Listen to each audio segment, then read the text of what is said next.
Hey there, it's Tara. I'm coming at you from Ensenada, Mexico on board the Farley Mowat, which is a Sea Shepherd ship. This is my Sea Shepherd Q&A.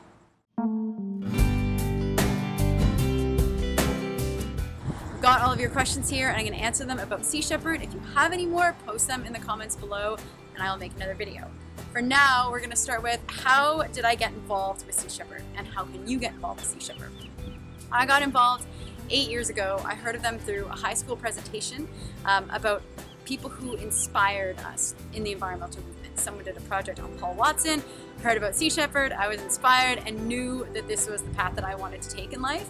So I sent in my application, which you can also do at seashepherd.org. It is actually that simple. You just go online, print off the application, send it into the address. You also, well, back when I first signed up, you had to pay, I think it was $100 to send in the application. Weeds out the people who aren't serious right off the get-go. I'm not sure if you have to pay that anymore, but you can also find out on seashepherd.org. All the information is there for how you can sign up. If you have any skills relating to being on a boat, that's awesome. You don't have to. When I first started with Sea Shepherd, I knew nothing about boats. I still don't know a whole hell of a lot about them, to be honest. So you don't have to be particularly skilled, you have to be passionate, because you can't pay people to be passionate. That's one of the reasons we work as volunteers. But you can teach people how to work on a ship, but you can't teach people passion. So that's why it's important that the people who are coming here are passionate about the cause and are willing to risk your life for it, because it's kind of essential to what we do. The second question is, how do you afford this lifestyle? I work my ass off. This past winter, I was working full-time, plus making YouTube videos, plus coaching and fundraising all at the same time. So I afford to be able to go on Sea Shepherd campaigns by fundraising. I mainly do bottle drives, which is collecting bottles and cans. I go around on my bike with my bike trailer and collect them, or I call up big companies or resorts and collect my bottles and cans from them.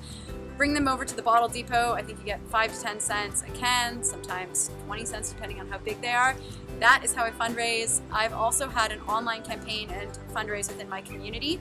If you are going to fundraise to be on campaign with Sea Shepherd, it's important to note that you have to fundraise within your community. So your family, your friends, your coworkers, your online community, something that is your personal community. That's the only way that you can fundraise. And if you are going to fundraise, also note that you don't represent Sea Shepherd Conservation Society. When I fundraise, I'm simply representing myself, not the organization as a whole. That's really, really important. But you'll learn all that when you send in your application too. The third question, how long do I go out on campaign for? This differs depending on the campaign. I've gone to land-based campaigns and also at sea I've helped as well. Generally speaking, the campaigns last anywhere from 3 to 5 months, depending on the campaign, depending on whether it's on the ship or on land. I've gone to the Galapagos Islands. I worked on the ship in Australia, helped preparing it for the Antarctic campaign. I've gone to Taiji, Japan, which is only for a few weeks at a time, but you can give more time than that. And I also spent 3 months in the Faroe Islands. And I plan to spend maybe 3 to 4, 5, 6, I don't know how many months on board the Farley Mowat. It's basically as much time as you can afford to give. The beautiful thing is that while you're on the ship, they provide your food and lodging, so you don't have to pay for anything. Literally all you have to do is pay to get down here. So as long as you can afford that, you're good. The next question is one that I wish I had a different answer for, and that is, can you eat raw on the ship? Okay, I'm just gonna squash this right now because I used to have this rainbows and butterflies mentality of, oh, I'm sure you can eat raw on the ship. Actually, I know you can eat raw on the ship because I'm gonna do it. And I did, and I tried, and I was so fucking stressed eating raw on the ship because you have so little time to eat your meals when you're on campaign.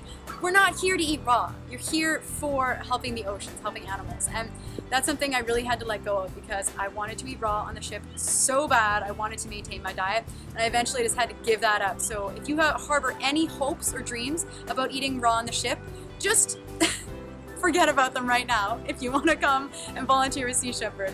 Land-based campaigns, totally easy. I've eaten raw in Japan and Australia and the Faroe Islands, and it was no problem. But on the ship, it's just, frankly, it's not gonna happen.